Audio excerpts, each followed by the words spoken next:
It's not my problem. It's not my problem. When I feel heavy metal, and I'm pissed and I'm needle. When I lie and I'm missing all of the time, but I'm never sure why I need you. Please don't miss out. All right, welcome to the Prospect Podcast. Coach Schuman here with Coach D. We're on the bottom today, Coach. Oh, that works. Last time we were on the top. I don't know. I must have clicked something different. I don't know. All these different whatever StreamYards, whatever world we're living in their world. Well, I think when Steve Cully goes in here, sometimes he moves around the different things. So sometimes I forget which one is the one we used last time. So he thinks it's one way, and it definitely isn't. I know the ones that he uses. There are ones he uses, and I'm trying to remember which ones he uses and which ones we use. So welcome to the Prospect Podcast. We have a fantastic guest today, Coach Jamie Bolton. We're going to talk football as we probably do about, I would say, 75% of the time. But we're going to dive into multiple topics. Our second favorite topic probably, which is speed, strength, and conditioning, that kind of that realm. So we're going to dive in both of those today, which is really, really great. Coach Bolton is with Rock Hill High School on that South Carolina, Charlotte border area over there. But he's in South Carolina. He's been coached for 16 years. Before being at Rock Hill, he was an OCQB's coach at Kings Mountain. He was a head coach at Cannon School in Concord, North Carolina, where he was coach of the year. And he's got a podcast with our guest from the other day that we had on. So we're excited to Dustin. Yes. Derek, you that's why I have you, because you got to chime in all those things, because it's like that's what I do. Exactly, that's what you do. So keeping it all straight. Well, shout out to Coach Martin, because he must have said something positive about us. He did. We got Coach Jamie from it, because it could have went one way or the other, man. And I mean, hell, we had him on for a while. He said it went like 90 minutes. Yeah, we were like, oh shit, man! We just got rolling with it, and we were going. So he's a talker too, so that's good. We probably could have gone 2 hours easy. Easily. No doubt. And coach is also, he's got expertise in the strength and conditioning realm. That's one of his big roles as well with Rock Hill within the athletic department. So he's got a lot of hats, and he fulfills a lot of roles. And that's part of being a high school coach, I guess, as well, right? If you want to get paid full time, you got to do a lot of things. Yeah, if you want the more roles you have, usually they pay a little bit more. So, and the more valuable you are, right? The more valuable. You got to stack it, though, right? It just matters. It matters. That's exactly right. Yeah. You increase value. That's a key component. So it's great to have you on the podcast and talk to you further. If you could just kind of dive in, fill in the blanks and what I missed, and we could really go from there and start to dive into everything. Yeah, I mean, you covered it. I think for me, kind of this whole coaching journey for the last, 16, maybe even more than that. I even started coaching when I was in college. I went to a small Division II college and played baseball in North Carolina, Belmont Abbey. Shout out to the Crusaders. Played baseball there for 4 years, and kind of got into coaching baseball and football at York. Was kind of my big South Carolina school. But before that, I was in North Carolina for 4 years. Had to move, 2.5 hours from home. I was staying in a house with the baseball coach, the AD, the strength coach, and there was a school called Red Springs High School. So shout out to them. That was back when the recession hit. And so nobody in town was hiring, teachers. And so moved out there for a couple years, and came back home and just started to try to find, a place to coach. And good thing for me is, I grew up with my dad being a football coach. He was a defense coordinator for a long time in this area, in the Gaston County area, which is right outside of Charlotte. And so kind of grew up on the sidelines. I grew up in the dugout watching him, coach baseball. And so for me, that's what I always wanted to do. was be a high school coach. And so I did both baseball and football. And then, a few years into it, I was like, I got to pick one. I got 2 kids now. One's 8 and one's 3. And so with how, time consuming the coaching profession can be, I just kind of stuck with one. And that's been working out really well. I think that's that's always a tough thing, when you have children, you figure out what you can put the time into. Yeah. And that's it's good that you're able to figure that stuff out, because sometimes guys get caught up and they can't, and then they maybe they regret it, right? So kudos to you, you making those things a priority. So talk, you wearing a lot of different hats, and let's dive a little bit into first the your career starting in college. Like, what made you know that you wanted to be? You said your father coach. You Mhm. wanted to be a coach. Kind of what made you want to dive into that world? Yeah. I mean, watching my dad interact with young men, especially in football and baseball, and watching how he impacted those guys. Like I remember going to restaurants years later, and his former players coming up to him and saying, "Hey, coach," and just giving him a hug. And my dad was probably one of the hardest coaches to play for in a lot of ways, because he was so demanding, and even his tone at times was harsh. And this is kind of old school, and I was raised like that too. And Right. and so just watching the impact, and I knew that I love sports. Everybody gets to the point where I'm not going to be a professional athlete, and unless unless you're a guy. And so I was like, well, if I want to stay around the game for the rest of my life, I'm going to have to coach. And I really dove into that, and I took I think for me, understanding kind of where my talent was. I wasn't the smartest kid in school, but I think I have good enough social skills to kind of get along with people. I kind of know how to motivate people, and then not being a great athlete myself, although as a college athlete, not being an athlete that was just purely gifted, I felt like I had to do a lot of things from a fundamental standpoint to have an opportunity to compete at that level, if that makes sense. So I felt like all those things kind of culminating into, all right, I love the game. I think I know how to teach it because I had to learn how to do this. And then from there, just really kind of learning how to lead a program. And that's probably the hardest thing. But I think from a career standpoint, just knowing, what I wanted to do for the rest of my life, I was very blessed in the fact that I felt like I was called at an early age, even through in high school, of what I really wanted to do. I idolized my head coaches, and and just being around the game. It meant a lot to me. And I think I want to bring that same mentality to the programs that I've been at, to impact kids. And I think that's kind of the core of what I do.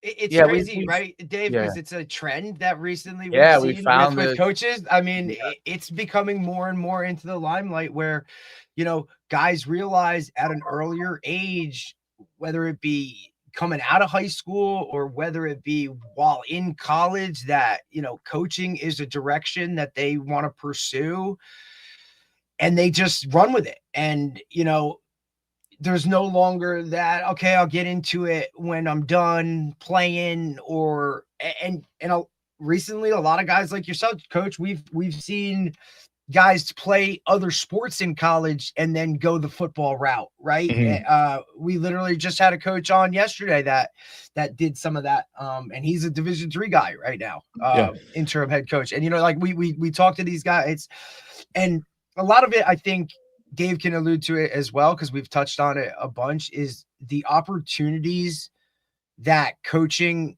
now presents in terms of it really is a career path. Whereas a lot of it really wasn't looked at that way. It was more of a hobby or something you did on top of teaching, right? Or some of that.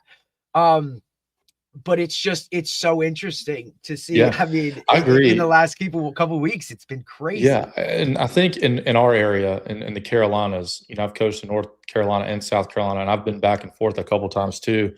I graduated high school in the early 2000s, so 2006, and so it wasn't really a career thing that you're No. seeing now. And it's like, okay, you had a head coach, you had a couple assistant coaches, and it was important in the early 2000s, late 90s. But now we've seen where in South Carolina, in particular, they're paying coaches so much more money, and teachers so much more money than North Carolina. So now you're seeing kind of A jump. And that's because, it's important to win now in South Yeah. Carolina, and coaches are having to, it's getting to the point where It's awesome. it's very, very good in some ways, but then we're starting to see where some of that, that competitive nature is starting to bleed out and into some, some cutthroat kind of things going on. Yeah, of course. it's interesting too, to right? We in the Northeast, like it's always, teachers have always been paid very well, right? Within the country, the national scale of it, the Northeast, when you're talking, New Jersey, New York, right? Like Connecticut, like there's some of the highest paid teachers in the country. It just is what it is. But at the same time, like when you compare coaching stipends, right, or coaching salaries, like you wear a lot of hats. And Coach Shu has been a head coach numerous times, but the teachers, that's where you always made your money. And that's the coaching was like, again, a hobby type of thing. And they just threw you whatever, or they try to make it worth your while. Then, you get a weight room stipend but in comparison to a Texas, right, or a California, or even a Georgia, where coaching's your job, teaching may be something that you have to fulfill a commitment of. You have 2 classes a day type thing. Correct. And one of them's football. You know what I mean? Yeah, and it certainly is district dependent. There's some districts absolutely. that are, and it depends on your role too. If you're a position coach in some, realms, and you're a social studies teacher, I've been there where I'm a position coach. I teach a state tested subject. Well, you're going to be, the administration is going to be on you about being a really good teacher. And I think that's where you want to coach. And you want to coach at places that love both. Absolutely. You don't want to just coach for a place that doesn't. And every stop that I've had, I felt like I was always in alignment with that, being a teacher and a coach, because we want that for our student athletes too. And that's not just, coach speak. That's like the truth. I think when you have those districts and, schools that align like that, you probably have the best programs in the state. It's a place where you want to go, you want to call home, you want to bring your kids to, and that kind of thing. And so I think they kind of go hand in hand, but you're starting to see it more and more in South Carolina. A lot of these head coaches are paid on admin scales, and so they don't even teach a class now. It's and amazing. So, yeah, it's great. And it's getting to the point where they need that. You don't have time when you're dealing with recruiting and helping your kids get recruited. You're, you got all these functions and events as a head coach has to do. You got youth outreach. And you guys know this. But it's like, it's a full-time job just being a head football coach. You got to manage a staff of 20. You got 9th grade team, you got a JV team, you got a varsity team. And so it really is an admin role. And some guys are even the athletic director and head coach, which is insane to me. So to be able to juggle all that. Well, those are some of the difficult roles there. Talk about what you do from an offensive coordinator standpoint. Like, what are some of the things that you kind of focus on from a philosophy standpoint over at Rock? Yeah. So my offensive journey, I was a backup quarterback in a triple option offense. Oh shit. Yeah. And so I played receiver. I was like our backup quarterback. And so I learned triple option. Bashed in all the time. Yes, man. Thankfully, I didn't have to take that beating like all the time. But we had a really good quarterback. And even if we didn't have a really good quarterback, I still would probably been the backup. But he was a really good player and tough kid. And he ran the crap out of that thing. But it was good to learn that offense because you kind of learn it from the inside out. You learn the box first. So I remember our coaches, hey, man, we're going to run midline to a 3. We're going to run veer to the shade 5. We're going to run outside veer to the 3-5, and you can pull a pitch off of him. So all those things that kind of set my foundation from a box standpoint, but then my dad being a defensive coordinator and helping him chart film, on the VHS where you got the tracking button, you're trying to help him figure out what the techniques are and all this. And so just watching film with dad, being a quarterback in a triple option offense, really kind of set me up from a X and O's IQ standpoint to kind of move forward. And then I eventually learned the air raid under a head coach and really offense coordinator, Joe Salas here in the Carolinas. He was with Hal Mummy back in Valdosta State when Hal Mummy was there. And then before Hal Mummy left to Kentucky, the year before, my mentor, Joe Salas, he left and took a head job in North Carolina. And so I was able to link up with him at Red Springs. He taught me the bare bones air raid system. And then I kind of took that all the way through my career into 2016, 17. We learned from a guy named Brent Dearman, which is the head football coach at North Alabama. He taught us Gus Malzahn's system. And so we've kind of merged those two now. So Gus Malzahn, if our listeners don't know, kind of a multiple offense based out of 11 personnel. That's what most teams are running now. You got power, counter, buck sweep, but then you have a married pass game, and it's a really good system. And so we learned that with, they get all the RPOs built in with all the gap scheme and zone scheme runs. And so we kind of taken those two with the air raid pass game plus the Gus Malzahn run game system and really developed our own offense. So now if we were going to kind of categorize what we do, we're adaptable in the sense that we can run multiple run schemes, both zone and gap. But we also have a robust pass game based in air raid principles with an R4 framework. So R4 is a R4 system. passing game. So Dub Maddox. It's really good. We know them. Him personally. We are actually business partners with R4. But I didn't know Dub when we first started learning it. And I'll tell you that one thing has kind of changed my whole outlook on how to see the game of football from basically a football 101 standpoint. So what I've been able to do with that framework in mind is being able to develop my own system as long as I stay within those guardrails of R4. And that's really helped me as a football coach year to year be able to adapt, our talent. So some years we'll have a running quarterback, some years we'll have a pocket passer, some years we'll have 4 really good receivers. Some years we'll have small linemen. And every year we've been able to manufacture. And then those years that we have everything in place, we've won championships. And so that's just kind of giving me a lot of confidence and being able to adapt to our personnel, if that makes sense. Absolutely. There's no doubt about it. That's an interesting marrying of 3 worlds there from a coach standpoint. What was some of the things that were challenges in adapting it? Because obviously there's some overlap, different philosophies, especially within the run game. So like Gus Malzahn's run game is pin and pull, wing tee based philosophy. And, I'm guessing air raid is probably more zone based run scheme. Yeah, I think I'm familiar with R4, but talk about that. Yeah, I think that's a great question. I think when you look at the systems like Gus Malzahn's run game, and Gus, when they installed it with us, they install inside zone first. So inside zone is more of a vertical game for him. He wants to. It's not necessarily we're going to take our zone steps and climb. It is like we want to find 2 double teams if we can and push vertically. And then he installs gap schemes. So you're looking at your power, your counter, your GT. And then we go to buck, which is your pin and pull. And that's kind of where he lives. And with that, they have built-in play action passes, which is another thing that from an air raid standpoint, you're not going to see a whole lot of heavy play action. And so what we try to do with Gus's pass game when it was installed with us through Brent Dearman it was kind of and I think most offenses are kind of set like this. You have a 2 high beater on one side and a 1 high beater on the other side. And then with our air raid background, it was more pure progression based, I guess you would say, which is we're going to be going through a 5-man progression with the overlay of we need to find where the best grass is to maybe help us determine or help us accelerate pre-snap where the ball might go, if that makes sense. Those things were conflicting with me. And I think the air raid stuff is great because the concepts work and typically somebody's going to be open because you have 5 out.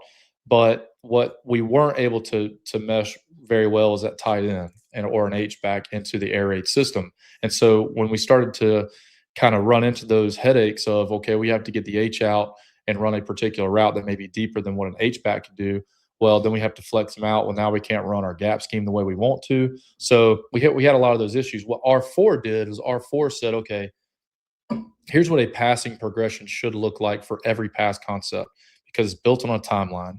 And so, and this is, again, shout out to Dub Maddox for this system, but basically there's a rhythm route, a read route, and a rush route. And that rhythm route's got to come out in a certain time. Then the read route comes out in a certain time. And then a rush route is really any time. It could be a hot, it could be the third in the progression. So what that did for us is it said, okay, once we install these or build in these air raid concepts, like let's say Y cross, for instance, here's the R4 way to go through a progression. And then we can kind of build in who runs the particular routes based on our personnel. And so that was really the big hurdle that we had to have. And now we just feel like it's seamless. So it's been really good for us. When you went to the R4 system, Coach, how did your players react? Like specifically, obviously, your quarterbacks and wideouts, because I have a buddy here in state that he's preached it to me since the summer of when he went to it, how much it simplified, just taking some of that read stuff off of especially a younger QB, to just make it as simple as what the R4 system kind of does. How did your players react to it when you kind of worked with them and installed it? Yeah, I think right now, especially being a quarterback yourself. Right. I think right now, the biggest thing is when you install an offense, you're not really talking about like at Rock Hill. So I got there last year and I didn't say, hey, we're an R4 team. This is just how we do offense. But I will speak to when we transitioned from air raid to the R4 kind of passing progression platform, it actually cleared a lot of things up. It made sense. It made sense to like speak the same language. So if you ask someone what is open, Coach Schuman would have a different answer than you, Coach D, or maybe it'd be the same answer, but it might use a different language. And so what the R4 did initially was to solidify the language used between the coach and the player and all the receivers. So now we're all on the same page of like what is open. And then now I can trust the kid, say, hey, man, what did you see there? I didn't say like, hey, man, why did you throw a pick? I could just say, what did you see? And if he can't tell me in that language, then I know that he's not doing the proper progression platform, or his eyes are in the wrong location, that kind of thing. So from that standpoint, I think initially it gave them a lot of confidence. And what I saw was a huge progression for the player that doesn't intuit the field naturally. So you'll have some quarterbacks you go out there, and we had one at Cannon. I didn't have to talk R4 to him. He understood as long as I go through this progression that coach sets for me, I'm going to dial it up because he can intuit the field as good as anybody I've ever seen. And so you don't want to overcoach that. But we've also had quarterbacks in our systems where, a kid gets hurt and he's really good and you got a backup, and the backup can operate at a proficient level because of what we built in for him and the way that we go through practice. So it's really been great for the really elite quarterbacks. But what it's really great for is kind of that younger or average quarterback to make them play at a higher level than what they could otherwise. Yeah, I think that's really interesting. It's an interesting system. It's cool. It's cool, especially when you're talking about reads and progressions and those types of things, right? Where for a high school, to ask a high school kid, especially in the air raid, right, to go from here to here to here, you know what I mean, and just with all that chaos coming into it, it takes a lot of time. It takes a lot of time.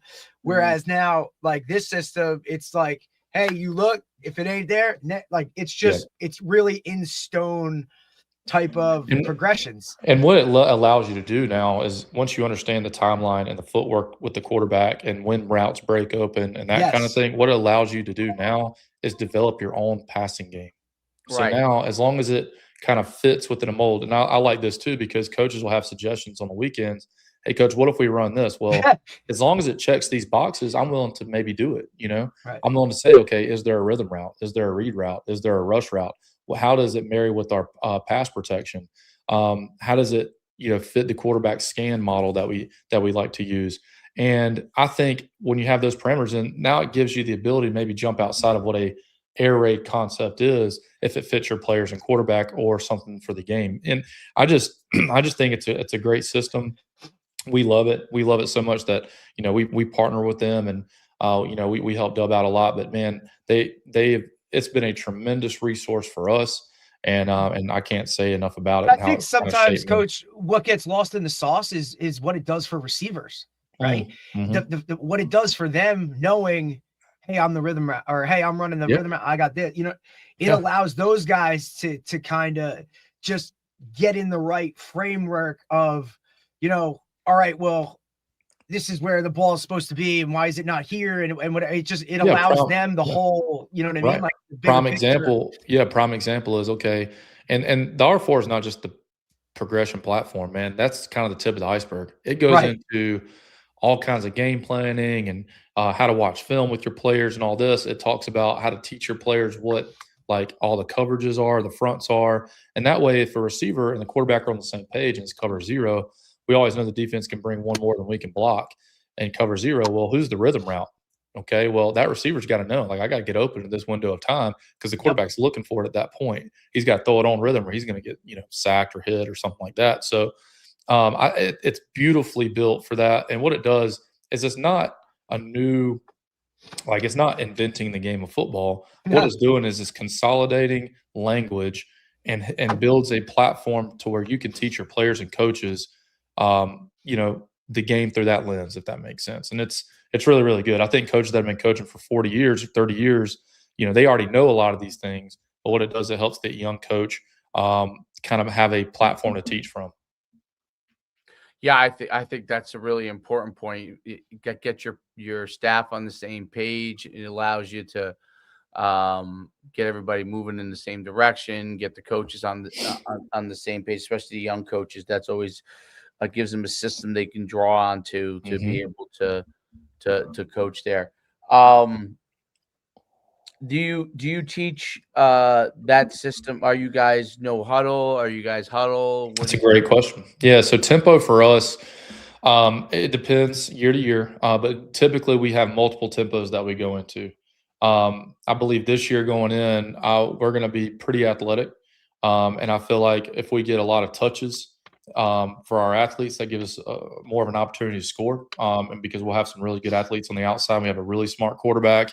We have a really explosive running back, and we get them all coming back. I think this year our plan is to go fast and try to be one of the fastest teams to try to get as many plays as we can. Now, there's been years before where in York, Comprehensive, it's in South Carolina, in 2018, we had a bunch of huge hog mollies up front. We were big up front. We had a couple decent receivers, a good running back, so we wanted to control the game. And so our tempo was much different. It was no huddle check, but we could huddle and kind of sugar huddle, which is, huddle close to the ball, break out quick, but you can kind of control the clock a little bit. And it just depends. So we've been slow at times. We've been really fast at times. And then this past year, we were kind of a muddle huddle to where we could communicate with our young offensive line and make sure that those guys were really on the same page. But what we have is a system to where we can put our guys in a tempo throughout the game at any time and run our entire offense out of a super fast no huddle tempo. And then we had the opportunity to, get in a true huddle anytime. So for us, having the ability to adapt within the game or within a season or season to season is really important. But like this year, we're going to go super fast just because that lends itself to our athletes.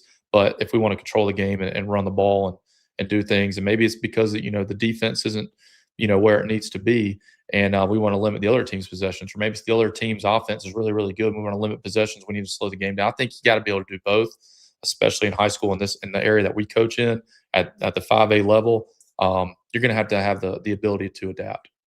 Is 5A the largest? South Carolina, how's it broken down? Yeah, so 5A is the largest. We're one of the largest schools. I would say we're probably top 15 or 20 in terms of size.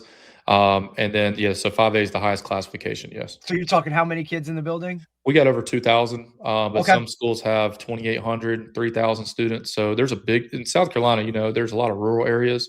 Yes, So, yes. Which a lot of people don't realize. They think it's, like, especially being from up here, they think it's Myrtle Beach or bust. Like, that's kind of what it is. No, like, the I-85 corridor, so I-85, and then you got 95, so you got, like, your pockets. So we're in York County, which is right outside of Charlotte. That's got, Northwestern just won the state championship there. They're a smaller 5A. 5A was 2 divisions last year. So they were the small 5A winners. South Point High School is the 4A state champ in our same town. So Rock Hill had 2 state champions in the same town. That's not unheard of. They've done that before. Yeah. Then you keep going south down 85, and you got, Burns, Dorman, Burns. That's an Gaffney, infamous one. Yeah. And then Dutch Fork is kind of in the middle of the state, but they won the big 5A. So now there's one 5A classification. So Northwestern will be up with us. So we play in the the most, I would say the most competitive. And 4A is really good too. I mean, they're all good, but yeah, we play in the highest class. Right, but when you're talking size, it's a little different, Yeah, right? yeah, it's over 2,000. Yep. Yeah, it's the same. In Jersey, there's 5 groups, and then private schools play in their own playoffs, and then public schools, Yes.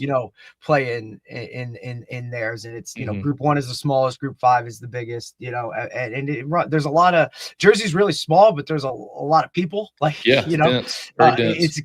It's extremely dense. We're both originally from North Jersey, where the private schools are really kind of the powers, your national powerhouses. Your Don Bosco Preps, your Bergen Catholics, like St. Joe's Montville, like these are schools that kind of run the national, on the national scene more so.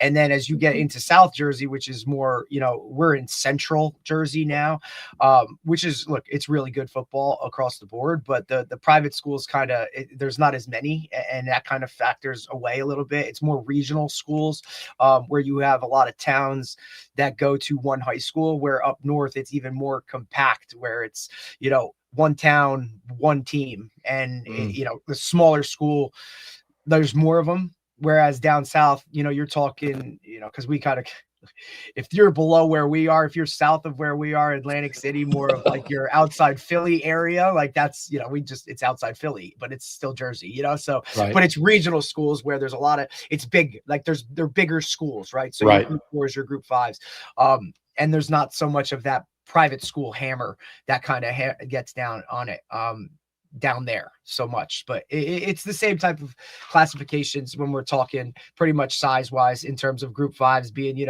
2,000 or bigger and whatnot. But they're all operating under the same type of, I mean, up until a couple of years ago, we had like 30 something state championships. Like there was 30 something state champs, because every group had like four champs, in terms of like sections and what it was. And now we play down to a true group champ, which ultimately is like 14 games. And up here, weather plays a factor, right? Oh, So I'm sure. You're playing that state championship game in that first week of December, and it's way brutal. I mean? We think it's cold down here in South Carolina. I can't imagine what it's like there up there. And they do, but and we've had this conversation with some guys, outside. Like they do a good job of the state championships, or they're either played at MetLife Stadium where the Giants and the Jets play, or they play it at Rutgers, right? That's cool. But look, even it's cool for the kids and whatnot. But I'll tell you, as a coach, like I dislike it a shit ton, because look, you're trying to put a high school game in a 70,000 seat stadium. Yeah. You even put 10,000 people in there, and it just feels empty. It doesn't feel the same. Yeah. No, not at all. But it's different. But it's a great experience for the kids. They love it. You know what I mean? But it's just different when you're talking some of that stuff, and whatnot. To circle back, with the team you have coming back, how do you handle off season? What are you really looking to solidify in that aspect? What are some of your staples in your off season program? Roster wise, do you have multi-sport guys? Is that a thing for you guys? Because we deal with it up here in the Northeast. We push it, right? Like we push it a ton, because the weather, like you could do football year round, but what can you really do football year round up here? There's no spring ball in Jersey. So you literally cut your kids loose at the end of the season, and it's, hey, you get a couple, weight room is not something that's mandatory. Football class is not something that a lot of high schools even go with or whatnot. So, it's just different in the structure of it. So how does it work for you guys? Yeah. Up here, or down here, in South Carolina especially, they've done a really good job at a lot of these bigger schools of getting all the kids in a class. So like 98% or 99% of our football team is in our first block class. So that's we do 4 blocks. And so I'm the strength coach there. So right now, really in December, so we were out after the second round. And so we've been lifting ever since. And it is a huge part of really every program in South Carolina that's really good.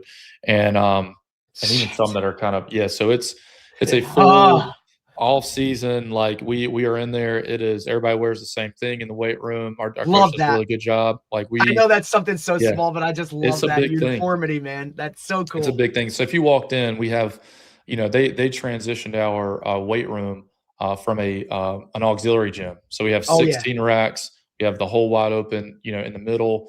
And so we rotate, everybody takes a knee, they rotate fast in between stations. Like it is just like in season. So right out of season, it's really, really important for us. We live 4 days a week. We sprint and do kind of football stuff that fifth day. Sometimes that's leadership. Sometimes that's football 101. We've had a lot of snow here in the last couple of weeks. So, we've kind of had these short weeks. But anyway, it is full tilt. This is the most important time for us in the year. And so we hit it hard. And so they've hired strength coaches at all these schools that only do strength. And that's for all the sports, but I'm in there. And that's their full-time job? Like they full-time strength and conditioning for me, coach? I'm a full-time strength conditioning coach, and I'm a PE teacher. I was going to all my classes are in the weight room. So we'll have, a football and basketball typically share a class because we'll have some crossover. So the basketball, it's a really good model because in the fall, that goes from football to basketball in that same semester. So then the kids that are in football class they just kind of transition over to basketball class. And so they are able to lift and practice and do things during the day. And then the same thing in second semester, those basketball kids will finish up, and then we'll go right into football for the spring ball. So all season for us, January through April, obviously that's lifting only. We have a few weeks in there we can get outside with the kids after school, but a lot of that stuff we'll take care of in class. And that is a heavy emphasis on, for us, hypertrophy and then strength. And then once we get to May, June, and July, we have spring football. So we have a whole month of spring football where we go full pads and tackle and all that stuff. Yeah, that's so cool in itself. It's good. It's good for our kids' development. I think states need to think about that model from a developmental standpoint. So when a kid leaves our place, they're obviously going to be really, really strong. They're going to be, highly skilled players because they have that extra training, and they'll be tougher. And so I think, I just think, South Carolina's got a really good model with that.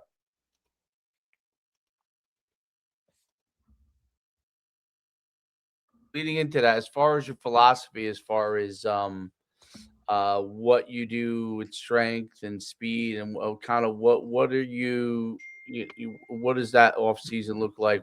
What's your kind of philosophy?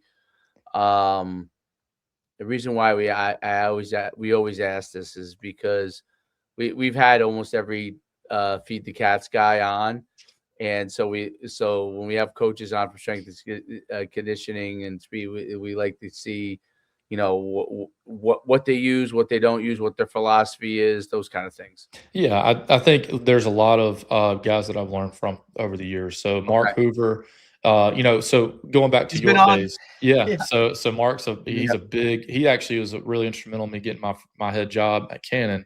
And so we worked together at York.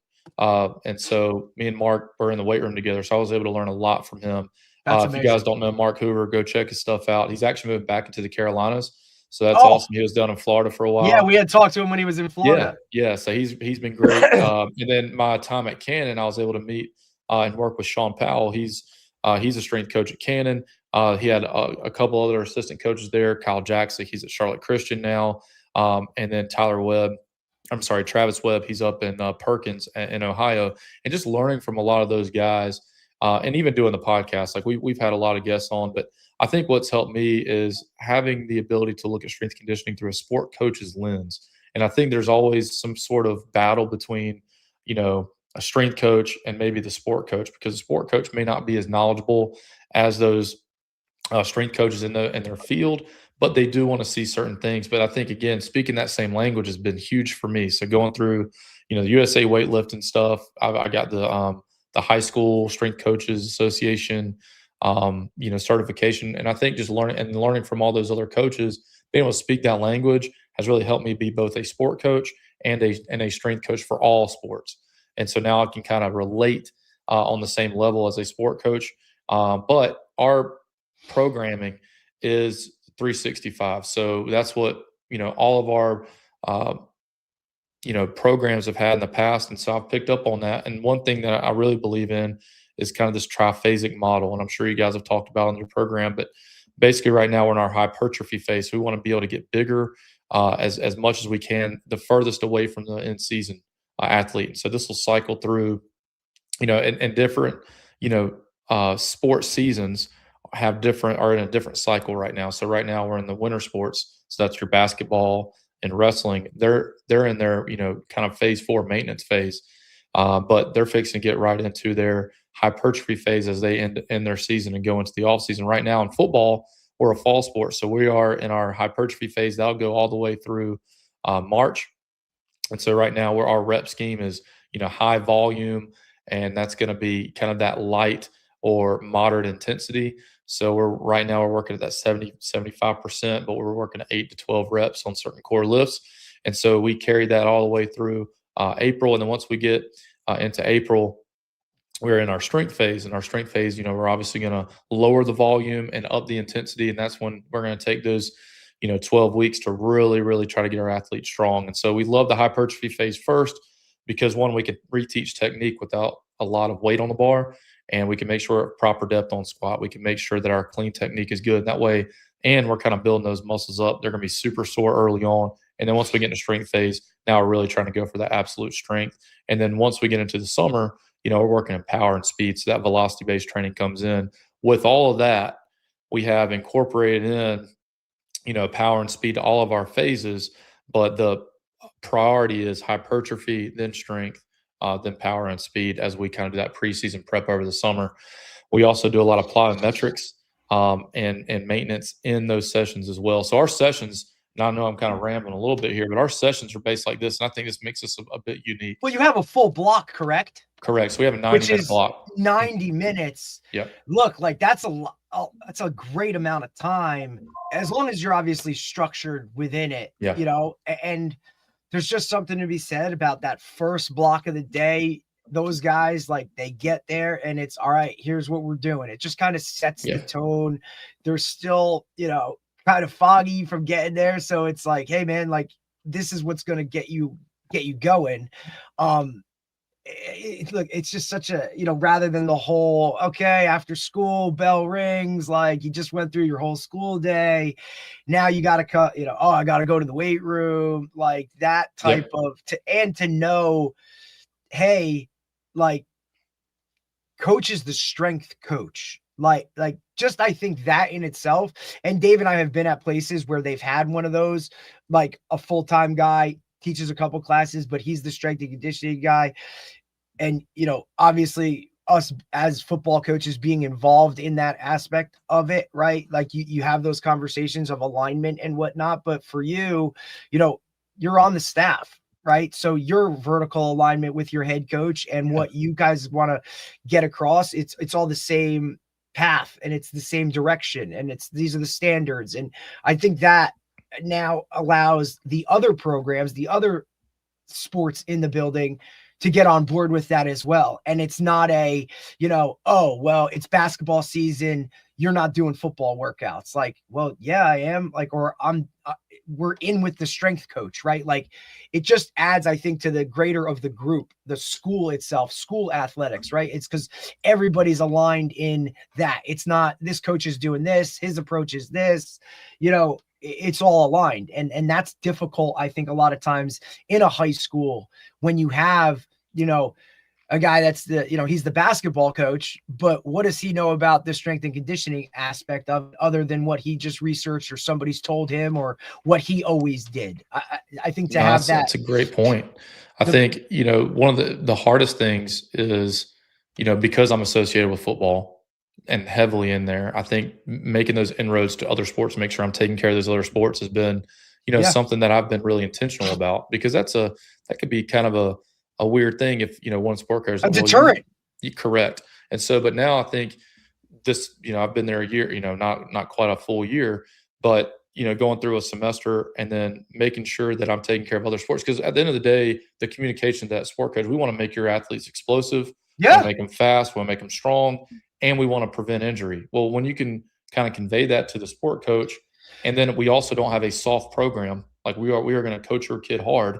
We're going to be held to a really high standard. The coaches will fall in line, and they want you to take it over. And one of those things too that's very difficult is, like, when you're talking not having a strength and conditioning coach, right? Whoever the coach is responsible for that weight room, whoever gets that fall, spring, winter stipend to be the person in charge in there, for the most part, it's most times the football coach, right? So Correct. that deters athletes from other sports going in there a lot of times because, hey, there's 60 football guys in here and, I'm on the field hockey team. I don't want to go in there and do all that kind of stuff. So, and I think that's one of the, like where I'm at now, this is year 3 that we're kind of in there. I think we've done a tremendous job with making that a comfortable atmosphere for all teams. Yes. Invest that are willing to invest in it. Right now, some coaches are still kind of like, that's not what we do or whatever.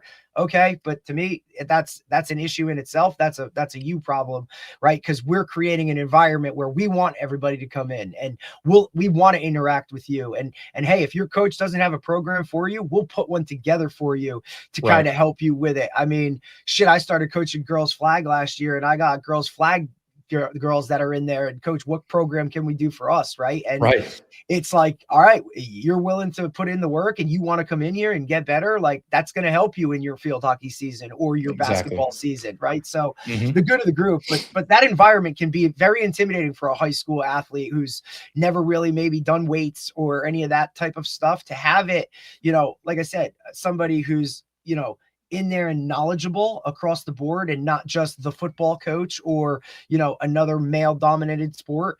I think adds a level of comfort where they want to go in the weight room and they want to get better, but they're intimidated by just what that atmosphere is. And I think having it part of school is like, now you have to go. There's a grade attached. It's your friggin' like whether you're passing or not, it goes into whether you come to class. All right. Cause that's part of it, which Dave and I have talked endlessly about the decline of physical education class and just overall fitness of just the common high school student that can't do a push-up, can't jump rope. Like they get in there and they walk circles around the gym for 90 minutes or, just that overall health, I think, and involvement in any type of physical activity, right? I mean, this isn't the early 2000s where we're doing the physical fitness test and going in time in the mile, right? Like gym class looks very different nowadays.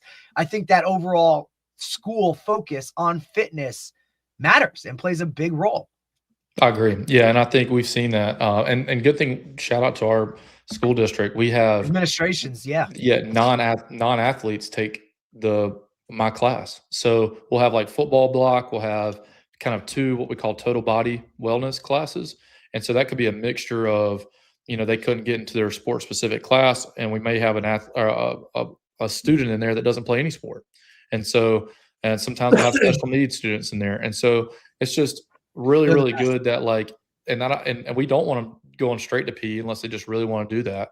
But I'd rather have them in the weight room and really start to work on their physical, and they like it. They start seeing a body change and start to meet their goals. And it's like, well, so big. And now they can I tell them all the time, hey man, if you come in here and listen to what we're saying, when you go to Planet Fitness, you won't look like somebody that doesn't know what they're doing. So when they see those small little body changes and you just see the confidence of themselves, to get it. And it's also a recruiting tool for us. Now we might see a kid that hasn't been playing sports because they weren't super confident. They weren't, maybe they were out of shape and now they're in shape and they're confident. What sport do you play, buddy? I don't play a sport. You do now. You play football now. You play now. Yes, you do. Like, here's a t-shirt.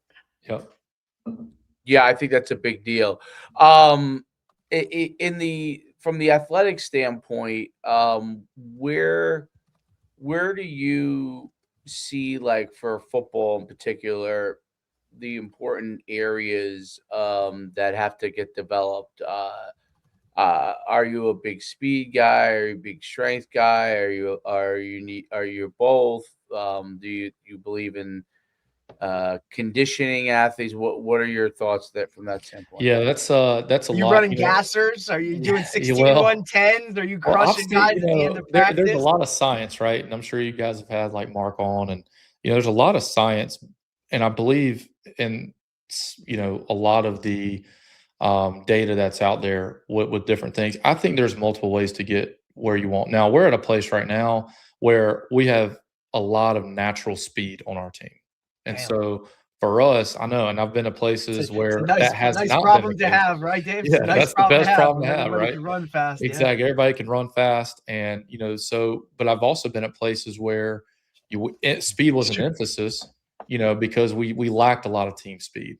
And so I think you have to have a program that has that in mind. I don't think you can go in there with a cookie cutter program for everything. And so where we're at now, we have some linemen that need to do a lot of development in the strength aspect.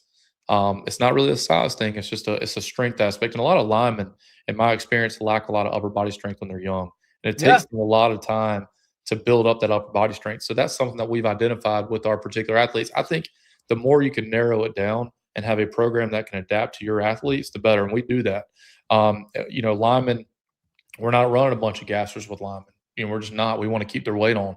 We don't want to do a whole lot of conditioning with them.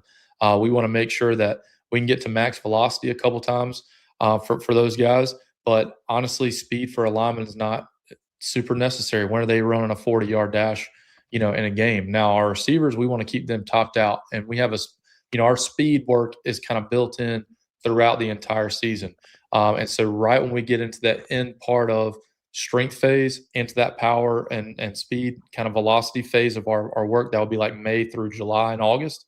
Man, we are really trying to hit our top speed a lot during the week.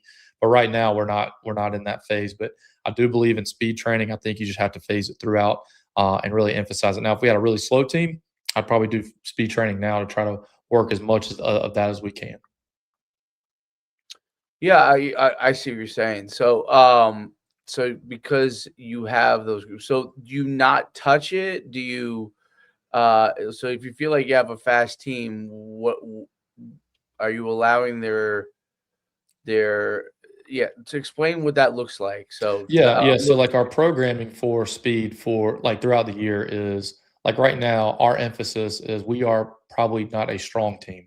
So right. Just talking with our coach, looking at our numbers, I want to be able to maximize the I don't know, 80 days or whatever it is that we have them in class. And so we have to prioritize certain things. Like right now, we're in our hypertrophy phase. I'm not touching speed right now. I'm not touching velocity. Now we'll hit it in certain things that we do, like from a warm-up standpoint. Every day we have some sort of speed training. So like in our warm-ups, we do a lot of, it's like a 10-minute or 15-minute warm-up. So we will work and develop the technique for speed. We may hit max velocity once a week right now. So we'll go outside, we'll hit a max 40. And we're not really training them to be faster, but we are keeping their muscles conditioned to the point. But we want to make sure all of our time investment in the hypertrophy phase is on getting those muscles bigger for the majority of our players, if not all of our players right now. As we get into strength, now we're going to up our max velocity days to 2 times per week. We'll be on what we call 3x2. So it'll be 3 days of in weight room training, 2 days of speed work. Really, one of those days is pure speed. The other days is change of direction. And then when we get into our summer months, we'll start to incorporate more volume in the speed training, if that makes sense. So we kind of prioritize that as we go through. Now, I think if we had a team that was really, really slow, I think the phasing would be different. We might be on a 3x2 right now, meaning we have 3 days of training and then 2 days of speed work. Right. But that's just kind of where I'm saying, like, you have to adapt. So yes, we are touching it. But we are not prioritizing that in this particular phase, if that makes sense. And so our speed training, Are you? No, go ahead. I'm not trying. I wasn't. No, I was just saying, like our speed training. Actually, we have another coach that helps me out with that, with their technique. He's like a former track coach. He's actually a football coach as well, and so he does a lot of speed training work for me from a technical standpoint. But it's up to me to kind of program. Okay, how many sprints are we getting in this month? What does that look like? Same thing will change the direction. But right now in the hypertrophy phase, I try to liken it to our other things. Like we need to reteach how we're doing a lot of these movements, from like power clean, bench press, front squat, back squat. And that was going to be my question. Are you same thing with running? The same thing with we need to go back and reteach a lot of these things in a hypertrophy phase, because now we have the time to do it. And once we get into our next phase, now we're hoping that all of our stuff is kind of tightened up. From core lifts and our ability to run efficiently and proficiently. And are you on the Olympic lift team? Like, are you focused on those like core 4? You know what I mean? Hybrid. Like your bench, your squat, your deadlifts, your so your the power, right? So like power, your power lifts are going to be like your bench press, squat, deads. Olympic is going to be what you got: clean, snatch, and then jerk and all that. So what we do is we do back squat, bench press, power clean or clean, and push jerk. So we'll just do a push jerk. Nice. And so we kind of have a hybrid system. I like overhead stuff. I got this from Kyle Jaksic. He said his philosophy is he wants to build heat-seeking missiles in football. And so I said, what does that mean? And he said, well, coach, I want to build up their upper body for armor. So I want to be really kind of a high volume, big chest, big shoulders, right? But then I want to build power from the waist down. And so that's kind of what we're doing. So I'll probably always be a little bit higher volume with their upper body, but I'm going to be lower volume, higher intensity with their lower body, and then really focus on velocity-based training as we get into that with their lower body. I don't really care about velocity-based training with bench press, for instance. I think you work that in, but that's not a priority for us. Like I want to be able to have those feet hitting, and I want to be able to have heat-seeking missiles where they have a bunch of armor up top. And I think that's kind of where, kind of my philosophy lands after listening to Kyle talk about that. But yeah, that's kind of where we're at with it right now. It's kind of we're in the early stages, hypertrophy, and then training the movements. And as we go, we'll start to hit more of the strength and speed. Do you think that with respect to from a lifting standpoint, do you think that there is a relearning that has to happen from a movement standpoint when you come out of a hypertrophy phase like that? Like, do you think that because that kind of your philosophy is for the most part is to be fast to lift first, do you think that then there's becomes a level of where you've got to relearn that some of that movement stuff to be able to handle some more of the size for the athletes? Did it become, do you feel like any of them become stiff at that point? And then if they're stiffer, I should say, than they were before? I think it's a progression. I don't think that, with our phase, I mean, we're talking about 8 weeks of hypertrophy. So they're not going to get overly huge in 8 weeks, but they will gain some mass. I think what's good about the hypertrophy phase is you can, in my experience, it's not just it's really kind of slowing down. So like you a lot of eccentric work is really, really good in the hypertrophy phase, time under tension. So if you're, on a 3 second, going on bench press, 1,000, 2, 1,000, 3, 1,000 up, we're just trying to build in as much of that as we can. Same thing with squats. Right. I think it's actually better when you can do an isometric hold at the bottom of a squat in a proper position, even with lighter weight, because now we can get that proper depth. And because I don't want them to get into after we test, and they test, and it's like when we're talking about tests like maxing, and they don't get in the proper depth, or they don't have the proper bench technique, or they don't have the proper clean technique. I want them to be kind of really proficient at the end of our hypertrophy season. That way, when we add a lot more weight to the bar, now we're working 85, 90, even 95% sometimes at their 1 rep max. I want them to be at that proper depth. I want to be a true 95% of their 1 rep max on those lifts.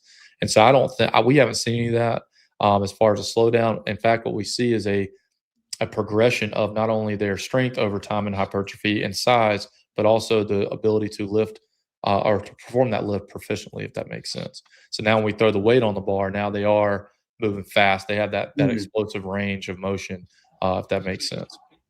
Interesting. And then as far as like, do you feel that do you think that there's a balance between like lift movements for like, developing strength and then applications from a field standpoint? Like, do you integrate some of that stuff within? Absolutely. Okay. Great. That's a great topic, because that's one thing that I've always said, like, well, why are we doing this lift if it's not going to translate to the court or the field for whatever sport? And so all of our athletes kind of typically train the same way. The way that it's different, the sport-specific stuff comes closer to in season. So really every athlete's phases are going to be kind of the same, but it'll be a little bit different for a volleyball player because they jump so much, or a basketball player because they jump so much. So we'll have to limit some of that. But just in general terms, yes. So like if we're doing, wide base crossover, for example, or break plant separate, like I want to make sure their hips, like their hamstrings and glutes, can fire to the point where they can move laterally. They can stop on a dime. They can change that. They can change direction quickly. So yeah, I think a lot of the unilateral work that we do as auxiliary to, a lower body day may be back squat, 5 sets of 8 right now at 70%, which is going to crush them. That's going to crush them. But with that, they'll have a little bit of a rest and a stretch in between, and then they go straight to a plyo, which will be like a box step down lateral drive, Right. where they're having to sit in their hip and then do it. And then what we do the next day is we'll do a change of direction drill where we're getting into that same position. Right. So we could see them getting into a proper position with their ankles, their knees, and their Yes. hips, and be able to fire out of that position because of some of that work. We'll do lateral lunges, goblet hold lateral lunges to really build in, because you'll see a lot of kids can't get in a proper position. Their chest is down, their hips are up, their heels off the ground. And so what we do is we utilize our basic movements to build general strength, our auxiliary movements to really kind of drill in that specific strength needed to get in a proper position.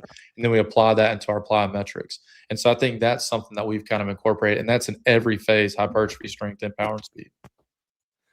Yeah. So it sounds like to me, like to me, like plyos and general movement stuff are obviously, to me, are elements of speed anyway, right? Yeah. So those are all elements of speed development, and they're already integrated within, what you're doing in that. Exactly. So it's really not, it's just a focus more on the general strength development.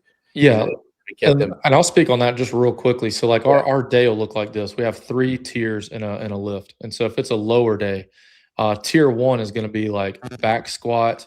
We'll do some sort of, snap down, broad jump, or something like that. We'll have a mobility aspect. So they'll be doing like a hip stretch for the band. And then the 4th one will be a core. We'll do like a plank hold, a little bigs, a Russian twist. I don't like to do a lot of twisting on lower body days when it comes to core. So like that's tier 1. Tier 2 is going to be your unilateral work. So now we're going to be doing lunges or split squat. Maybe it's a tsunami bar, split squat. If you guys haven't heard tsunami bars, go look them up. They're a partner of ours too. Tsunami bar is an oscillating bar.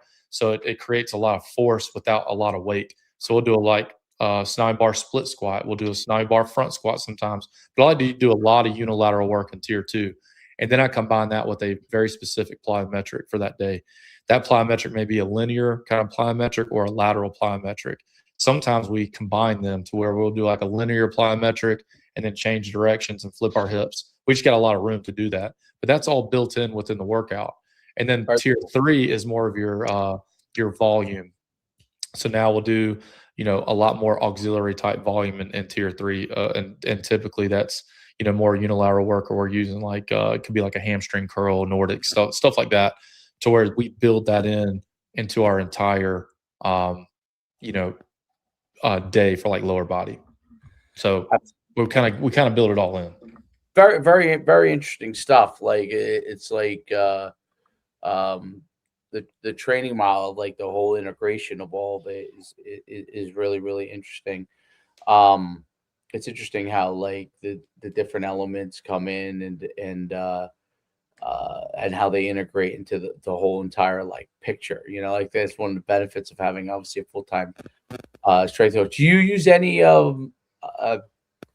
I don't like 1080 machine stuff or any of like or your version of it, like cables or anything like that, to be able to kind of measure? Do you do any of that kind of output stuff and measuring and kind of what the output is, any of that kind of things within the So program? like when we get into velocity-based training, actually we have some on order. So again, it's my first year, so there's no VBT stuff on campus. So kind of my idea is once we get into our velocity-based training phase, which is that power and speed phase in the summer, we'll have something on a bar to where, they'll be able to, it'll measure the output of the bar based, relative to what we need them to be. So, hey, you got 8 reps and we need to be, over 0.5 meters, on speed.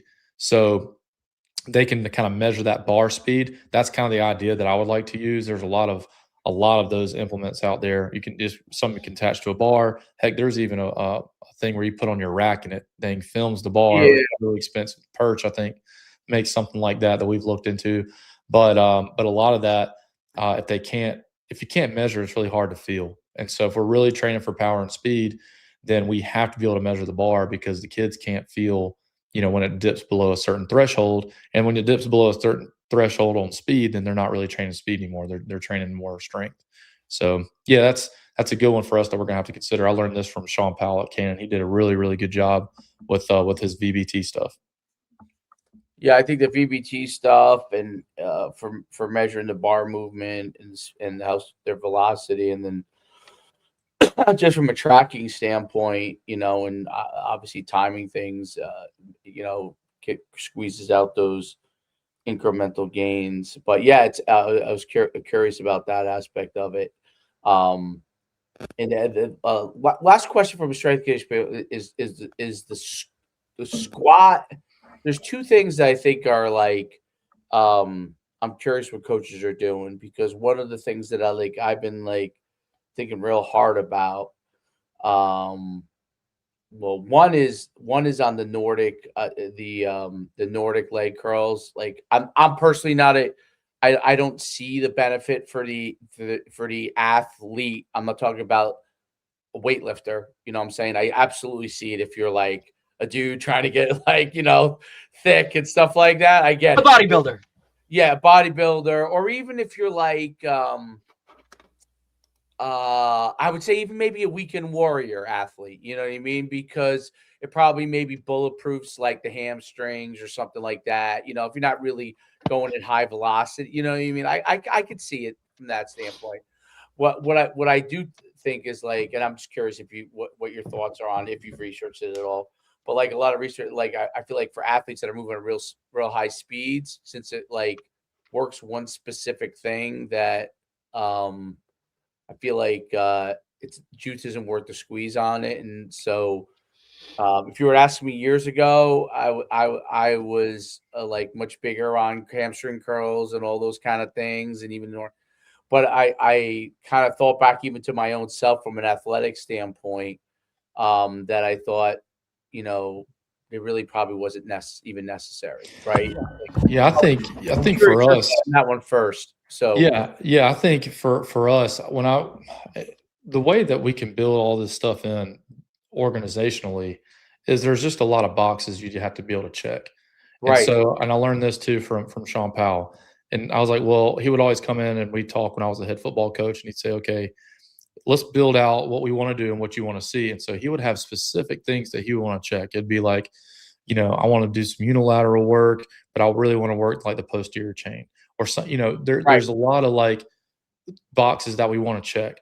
So when I go and check these boxes, I'm making sure that I'm taking care of the hamstring. So that may not be a Nordic curl or a banded hamstring curl. Those are two options for doing that. Like we do a lot of single leg RDL. And I feel like I love those. That's so big. That for us, I like that. RDL in general, man. Like it's just such you have to feel the hamstring, you have to feel the glute, and it works the stability of the ankle. I think there's a lot of coordination that goes into that. So I actually prefer that over, on the Nordic or the GHD machine. Yeah. You know what I mean? Like I would actually prefer that, but I think you can get some of the same benefit when you're trying to, like you said, bulletproof the hamstrings. But yeah, I think there's more compound movements that may do more than just a GHD. And look, I'm no expert. I've been doing this just for a few years, but in my experience, it's easier to get 20 kids over there doing. We have a big weight room, right? And they got 80 kids in there. Yeah, efficiency is a key role to it. I mean, definitely not efficient. Right? There's no doubt it's definitely not efficient. I think, Dave, that's something that goes into programming, and guys that understand it like can do that really well with, look, we'd love to, do farmers walks all around the weight room, but do you have access to the ability to do that in a whatever space that you have, or you know what I mean, with the amount of kids in it? Like we would love to be able to do certain things, but when it comes to square footage and bodies in the weight room and time constraints, like you got to make some moves and make some decisions as to what you're going to do. Up because I always think to myself, like there's a certain part, and I love RDLs, by the way, like one single legged, both leg. I think that they, even though people, I'll put it like this: when you're on Instagram, okay, the Nordic curls look really, really intense. Okay. RDLs, when you're working them, you feel it, but it's not the instant, I call the instant feeling gratification thing that you get necessarily from like but when you're talking about high performing athletes, like you say, you have really fast kids, right? That's when I start to I get much more concerned, right? Like you got a lot of fast dudes that are like firing like this. Yeah. The first thing I think is hamstring pulls, right? With 100%. with RDLs, with Nordic curls, right? So that's the first thing I think, right? Because those guys are so fast, they're moving so quickly, and they're getting so much out of just when you start to sprint, right? So I think that's what's so interesting to me. So I believe exactly kind of what you believe. And then the other one was like on squats. And by the way, I think you explained it really well too.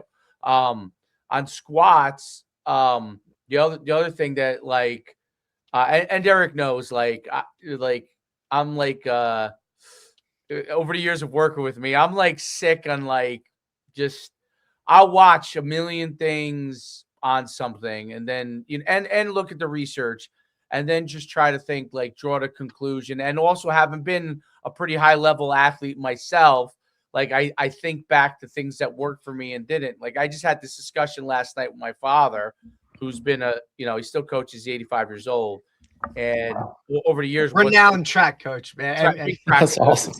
Still doing it. It's wild. Still doing it. He's a killer. He's a killer. And he evolved. Like we talk about this all the time. Like when he coached me in high school in the late 80s, early 90s, and I was a very, very high level track athlete too, because I could have went Division I for track too. But I played football instead. So one of the things we used to discuss is that I never maximized my speed where I could have got to, because back in the day, we used to jog, like literally, like our off days was a jog day. Like we'd go out there, jog 2 miles. Like I think about how, and we talk about it because he just had, he was at, after coaching at the high school that I went to for many years, and you have a dad as a coach, so you understand this. Then he went to like a girl, he retired from teaching, went to an old girls' school for almost, 20 years. And he developed a bunch of really high-level sprinters, like at a place that didn't have it, like a bunch of division-level girls sprinters. Wow. And his whole philosophy was obviously everything's max speed, sprint fast, give them rest, like totally different from when I was. He evolved over time, right? And we talk a lot about it because I also have a son, and like I'm developing him. And so we talk a lot about it. And but the last thing we talked about, because he's still a big like strength guy, like power, strength, like he thinks that his philosophy is that helps with speed at the base levels of athletes, meaning middle school, high school athletes, maybe even youth athletes to a certain extent. Obviously, you got to be more careful with youth athletes, but because they're in those developing, and you could develop, and it would lead to speed. I kind of push back on them with the juice isn't worth the squeeze at high levels of squat development, right? And we get in this discussion, and it's funny because I'm an 85, he's an 85-year-old, and I'm a 52-year-old. And obviously you guys are in a younger strengthening, but he's pretty innovative for a guy his age. I'm pretty innovative for a guy my age, right? And so I kind of pushed back, and I said, like, my senior year in college, I had a back injury when I was going to be a redshirt sophomore, and I had to sit out a year. Didn't think I was going to be able to play again, but I came back, and my PT person did an amazing, I think she was ahead of her time. All the development stuff she did with me, and it wasn't the intent to get me back. It was just really, they said you can't play anymore. It was just to kind of, all right, let's get the strength levels and the flexibility and everything back. So, if you want to go run track, or you just want to be able to be a normal person, you'll be okay. Well, what happened was she kind of bulletproofed me to a certain extent. And I came back and played linebacker for the last 2 years. But the only caveat was we all agreed to never squat again. Like we talked with like the doctors to the PT and my strength coach at UConn. We all kind of agreed, like, hey, you know what? It's not worth it for Dave to squat anymore. They had like this really cool for the time, like single leg squat. They have them all now, where you could do like the jump squats on it, machine wise. You could do Mm. one-legged. You could do like a bunch of different things back then that wasn't a norm. We happened to have just gotten one in our facility that back then at UConn. And I used it. And I didn't feel like I had lost anything. But what I did gain was the ability to play, right? Because if I was back squatting, I would have been shot, like literally would have been shot, and it wouldn't have worked out, right? That allowed me at the angles I was able to play. So I kind of over the years was always a big squat guy, but then I started to, like, in the last 5 or 6 years, I started to think, I'm not sure. In 2007 or 8, the USC strength coach at the time talked about, he called it the 300, 400, 500 club, basically, like nothing over 300 on the clean, nothing over 400 on the bench, nothing over 500 on the squat. This was a long time ago, but it kind of opened my eyes, right? Like, well, why? Like, why is that the philosophy? What was it? So his thing was movement of the bar. This is way before all this stuff became kind of in vogue, but movement of the bar he thought was still important, like for speed. And then and this is before he even really had tracking, right? I don't think he was even had any that stuff, but his thing was like movement of the bar, speed, and then juice worth the squeeze. Like, it may have been a hunch at the time, but it kind of opened my eyes, to like. So I say all of that is, where do you think kind of the line is? What do you think is important? Am I wrong? I by the way, you could say I'm wrong if I'm wrong, because my father still pushes back. He says, I'm not sure. You know what I mean? Like, I don't know, he still thinks there's such value to the level of the squat, right? Because it's such a multi-muscle exercise. It involves the hamstring, it involves the glutes. He's a big glute guy, and that, like, the glute generates the power and everything else associated with it. So I'll let you go. I gave you the premise, so I'll let you go. No, it's excellent. No, that's an excellent lead into it, because I think that's an important discussion. But yeah, I think you're 100% right on, is the juice worth the squeeze. And I'm sure there's some sort of like bell curve of like, all right, if we continue to increase the squat weight, how much I can produce as far as like power or output, then my speed, athleticism, all that kind of increases. And I'm sure it probably starts to taper off some. And I think as a strength coach in high school, where you're training 14-year-olds to 18-year-olds, you got to be mindful of that. I think there's a lot of validity to, okay, I know some coaches that don't do back squat.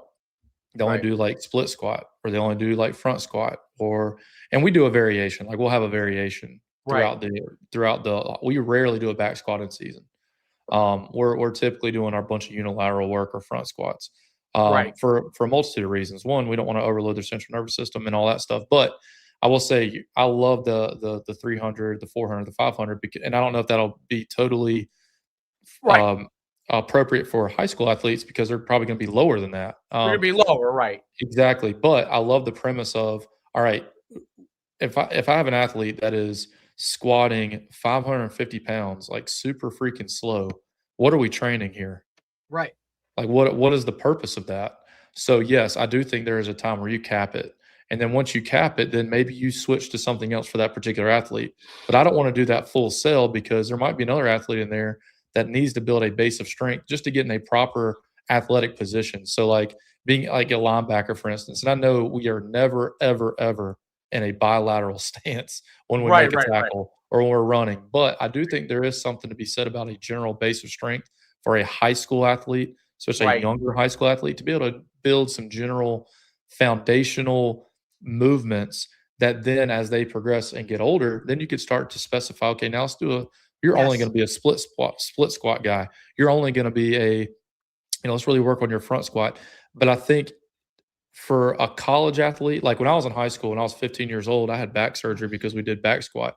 I was the youngest kid that this surgeon had ever performed like micro discectomy on, because I squatted, went out to baseball practice, backhanded a ball, felt like I was cramping in both legs, had a herniated disc, had surgery, missed my freshman year of baseball, and then missed my sophomore year of football.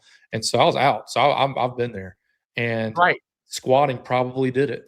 Throwing weight on the bar without proper technique or a proper warm-up probably did it back in 2002, 2003. Yep. Plus me being super tight.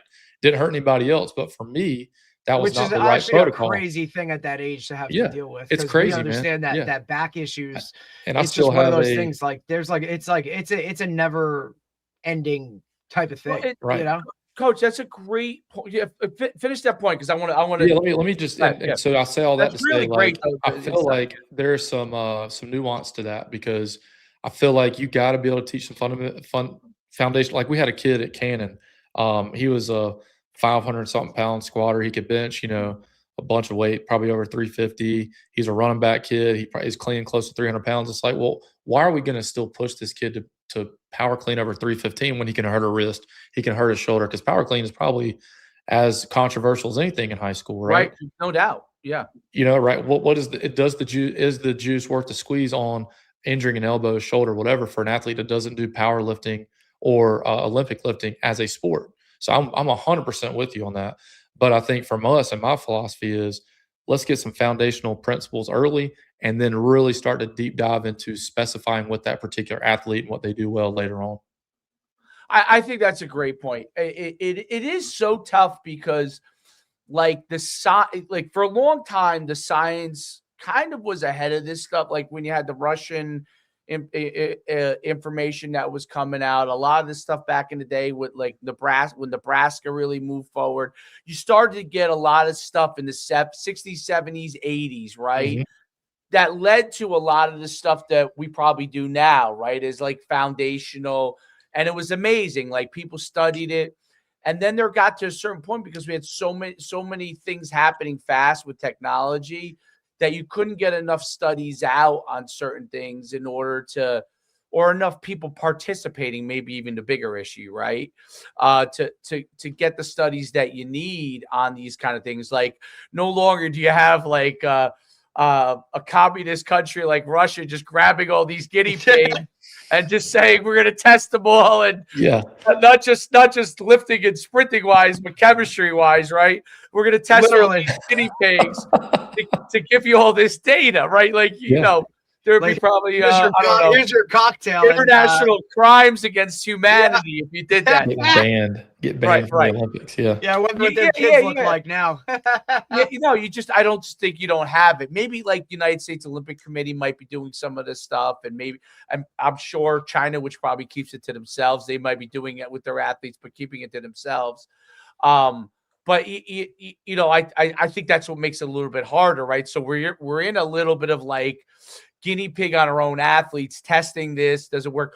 But I do think like what happened to you, what ended up happening to me, like I had signs of that in high school, right? There was definitely signs. Like I remember in before my junior year in high school, I had to sit out of all of our scrimmages because my back was very like I had, who knows what it was. But, like, I had an issue. I had to sit out all my scrimmages because I probably was squatting right through. Like, that's just the way I thought about things. And, I went to this gym, and Derek wouldn't know it, but like, because it was a little bit before your time, but there's this gym called Bodyworks, and it was like a straight, like, if you're on Instagram, the gym in Maplewood, New Jersey, the, what's it called? The Diamond Gym. You ever heard of it? No, I haven't heard of that one. Great videos to watch, by the way. Okay. They're crazy. Like they call it the most dangerous gym in the world. Well, this gym still exists that I went to, but it's now in Patterson, New Jersey.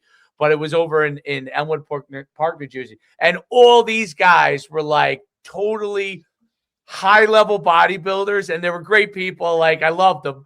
But like, we went in there and we were freaking squat. I mean, so that was the philosophy, right? So I'm sure it had an impact on some of the things that happened to me down the line. It may not have even been what we were doing in college, but what I was doing in high school. And like, I was throwing a lot of weight around, and that it probably got me to a certain point, but then you're right. The diminishing returns after a certain point was not worth it. Right. So that was why I kind of brought it up. And I think it's very interesting because like, I'm starting to I experiment even on myself with these things like one-legged stuff. Like are like where you see some of these guys have the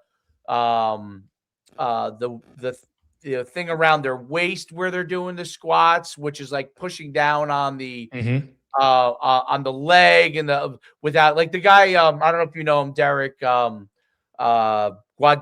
Guadango up in Oakland. Freak strength.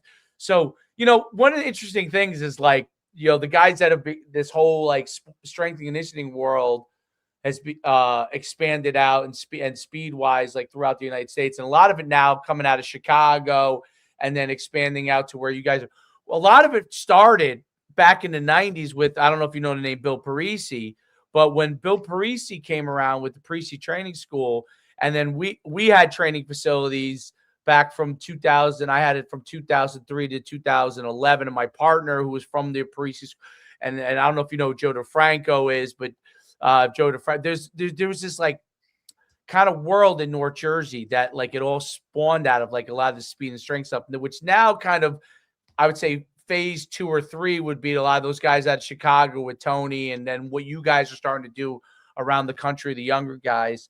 It's really, really interesting. But like, I remember that whole world of it all. And if you look at Bill, like Derek, if you see what Bill's doing, Bill is kind of jumping back into it, even though he doesn't have like he's aligned with like he's jumping back into it. Remember, his son is playing college football now. He's getting bored again. Like he's got nothing else to do. He's teaching a lot of kind of the newer some of the stuff that we're talking about. He has transitioned and tweaked and kind of come with the times. In that like you know what I mean. Like rather than kind of stand on the pedestal of like this is what it is, this is how you do it. I think a lot of these guys start to see kind of how the new wave, and honestly, look, with social media and the access that we have to information now, I mean, you could type something into AI and you'll have whatever program you want geared to it with 37 firsthand high level references as to why to do this the right way, right, or to why it isn't right. So I think that access has opened up a lot of eyes. Again, to circle back to what you're actually doing, Jamie, like you see a lot of these guys really hiring strength specific guys that know that field to a certain level. It's not just the coach that went and did whatever. The emphasis and the spotlight of how important the off season really is to getting bigger, stronger, faster, all those kind of things. Look, we talk about Tony Holler and Feed the Cats, like, and he's the first one to say it. Like, I've been doing this for years. I just got popular. You know what I'm saying? Like in terms of that. And I think just guys realize, for me personally too, like it's ultimately going to come back to health, because we only know you're as good as your roster is at the end of the season. And with the way they approach it, even for administrators that might not understand sports, they understand that like health is important. So if you take that angle, and which is, I think, a focal point of a lot of this stuff, right? The off season, the preparing, the keeping kids healthy, just with the way parents are in general of like, this is a violent game, but you keep kids healthy. Like there's a lot more focus on this aspect of it. You know what I'd love for you guys to have on your podcast, because I'm curious, I'd be curious your thoughts, if you can get him on, is Chris Corfus. Okay. Oh, he's the best, bro. Mad scientist, dude. Like he is, and there's a lot, almost all of his stuff I agree with, but some of it, like maybe, like he tries to be like he's so far on. Like I would argue that he's the guy who is only trying to stay ahead of the curve. You know what I'm saying? Like that's kind of how he lived. Yeah, right. Like big RPR guy. He was RPR. He is RPR. It's funny because I was big on the RPR. Jamie, we started the podcast. I don't buy into the RPR. So he's gone away. By the way, Derek, he's gone away from his RPR stuff. If you noticed, I don't know if you noticed. He's also the guy that's like, hey, I'm going to train. He's interesting to have on. This is what I grew up with. We always said, Coach, man, I need to stretch. Our coach would say, hey, man, does that dog stretch before he gets up and chases? Yeah. The whole, like, does a cheetah stretch before he runs? Like, the whole I'm not a cheetah. Yeah. Exactly. I've been sitting playing video games all day, Coach. Sorry. Yeah. Like, it's funny. And I think that's funny, too. But just, like like you said, like the focus on that, the focus on the nutrition aspect of things, the sleep aspect of it, all the recovery stuff that goes into the sport itself. It's no longer like game's over. Hey, if it hurts, put ice on it and drink some water, and we'll see you tomorrow. Like this stuff is, I just think cold tubs and a lot of cupping it and is age. I think it's age appropriate. It's like a Yeah. lot of the stuff that is on the cutting edge, I feel like is way more appropriate for an athlete that's already gone through like puberty, like and beyond. Like I hate to say it like that, but it's like we get a Jamie, kid that Dave can talk has to you no about this facial because hair. he has a 10, 11-year-old son, right? So he's literally living it right now. And Right. and look, he's built the gym in his garage, and his kid's is a high level athlete, right?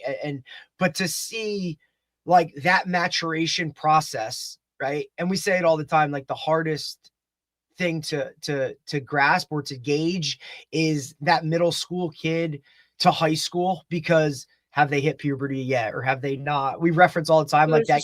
And there's a specialization aspect to it. That's huge now. With my son in his age group, he's playing like a million sports still, right? Like, so even though he has certain sports that are probably his like gonna be where he's gonna go.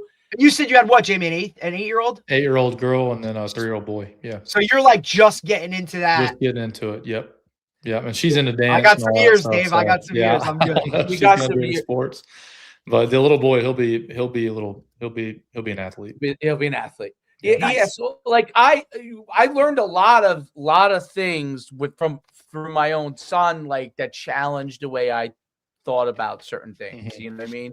Because he was playing so many sports and like just loved it. And then we were like, whoa, we kind of actually like. Well, you've dealt with a little bit, some injury things. Growing. So there were growing issues. So you deal with this in high school too.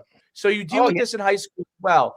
So in youth athletes, you start to deal with when they start to have bigger growth spurts, right? But then you also deal with it again middle school and high school too. Same thing, right? Until they quote unquote become a man or quote unquote become a woman, right? Like I'm talking from a puberty aspect where the growth plates start to close up completely, which might be like 7 for boys, might be like 17, 18, like towards the end.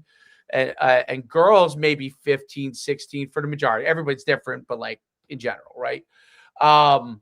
And what I learned was like we actually like we're like, yo, you can't play on 3 basketball teams. You can't play. So when he grew, like we used to be like, dude, whatever you want to do play wise, I'll let you play in as many teams you want. As long as we can fit in the schedule, we're like multi-sport, like do whatever you want. You know what I mean? And we would integrate a little bit of training here and there where we could. But he was young. And then at 9 years old, he went from 4'8" to 5 feet. Like, wow. And all the things. And he's built. He's good and built. bad that came along with that, right? Good and bad that came along with that. I guess maybe it was like 9.5.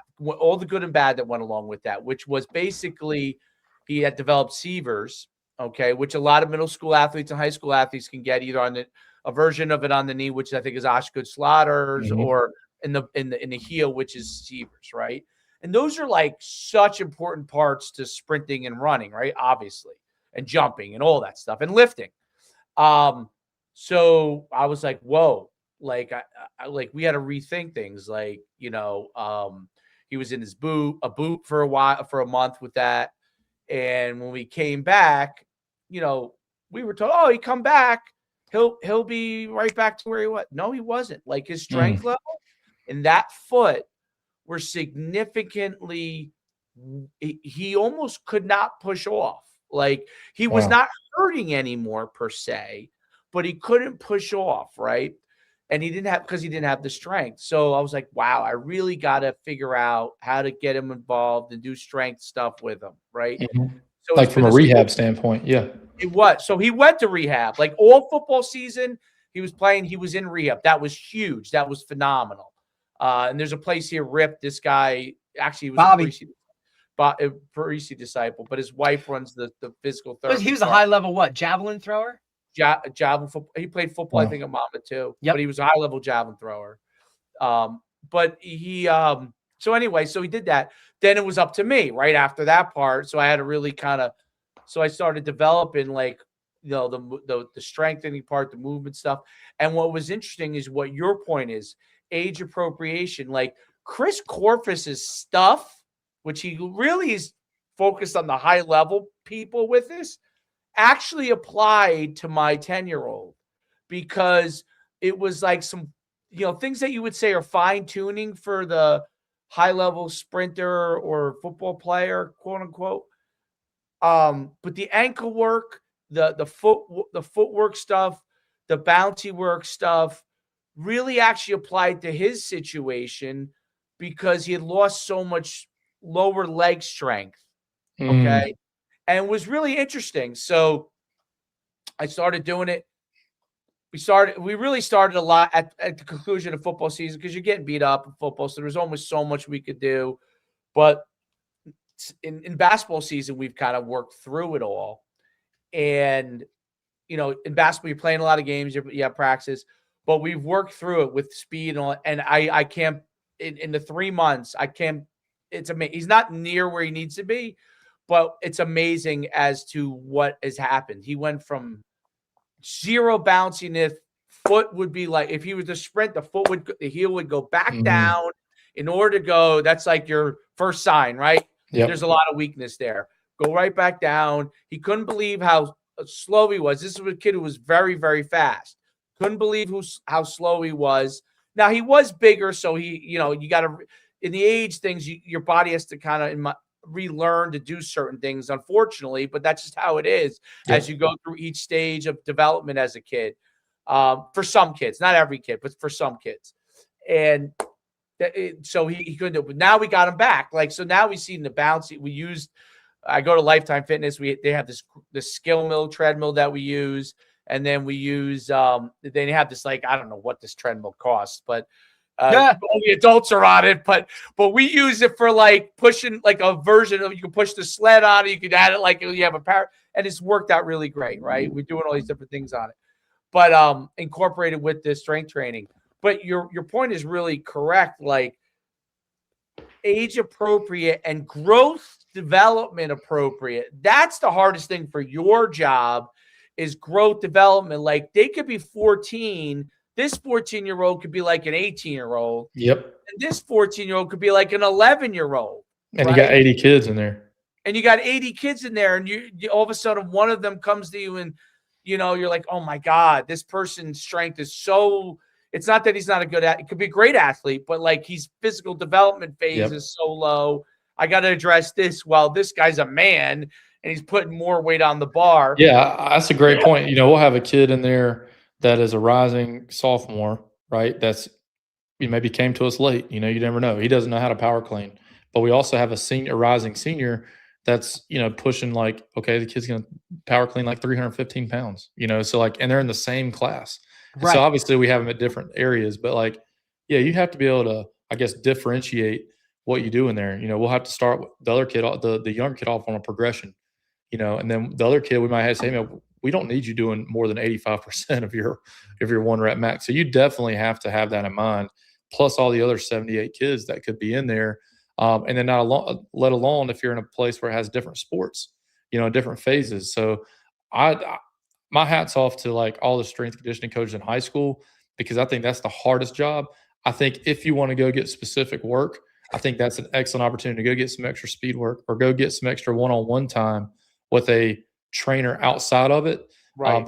But you know what I mean? I think that's where you can get that specific work in and try to supplement maybe something that your athlete needs. So your son may be in a different, I couldn't provide your son that proper, programming in class, that would have to be something that you guys have to go out and get in addition to. And we've actually done that. Hey man, you need to go see a speed trainer. We're not going to be able to get as much volume in this 90-minute block. You need to go see a speed trainer. You need, it's like quarterback training. I coach quarterbacks. I don't have the time right now to take all my quarterbacks out and do training on the weekends. I mean, go see a quarterback trainer. Here's some guys that I like. It's the same thing there. And I just think that's a like from your standpoint, you're doing the right thing as a parent and trying to address specific needs for your kid. And I think I would say the same thing for our guys, or go see the athletic trainer. And I'll say this at Cannon, they did a really good job of having a head strength coach, and then the assistant strength coach would also be the rehab facilitator. That's So big. they would work hand in hand, and then like you coming off an ACL or Just whatever that it is. communication in general, Exactly. right? Yes. So I think all those are really, really good to have. How many times are we dealing with the? You guys have that. I yeah. think that's right. The head. Other than strength that, it's all coach- hearsay. Right. The head strength coach is in charge of overall development, right? And like, how do we get all these kids to the certain base levels that we need to have to play their sport, right? And this assistant is over here, and he's taking these 4 or 5 people that are recovering, or maybe they have some issues coming out of a season or into whatever it is. Or maybe they're elite. Maybe they're an elite track, runner, and they need something different than the generic, what everybody else is getting. Like they need to be preparing for, collegiate track in 6 months. That kind of thing. Right. They're running 10-2. They're a different person, different cat. Yeah, exactly. But that's a great point, and I think that's and then your other point, which is really good. The kids are going to go elsewhere if they think something might be lacking, right? Like, and you're understanding that, hey, this is what we're gonna be able to do for you. And do you like, even like to coaches, do you say, hey, listen, because a lot of coaches fight against this, right? And I think it's a mistake to fight against it. I think what's a better way to do it is figure out who you like and who you can recommend and who you trust that will work with you as much as they can. I get it. Like, nothing is perfect. It's a tough world from that standpoint. And not everybody has the same financial capabilities, right? But and you, in those cases, you might say, hey, here's a workout you could do on your own. Take Correct. this time to do some of this, right? You can't go to somebody. But do you think it's important for coaches to build relationships with some of these outside sources so you can work together as much as humanly possible so they can get the best out of the athlete as a whole? Great question. I think that's a big one that a lot of strength coaches feel attacked in some ways, when they are addressed with this, especially from like a parent.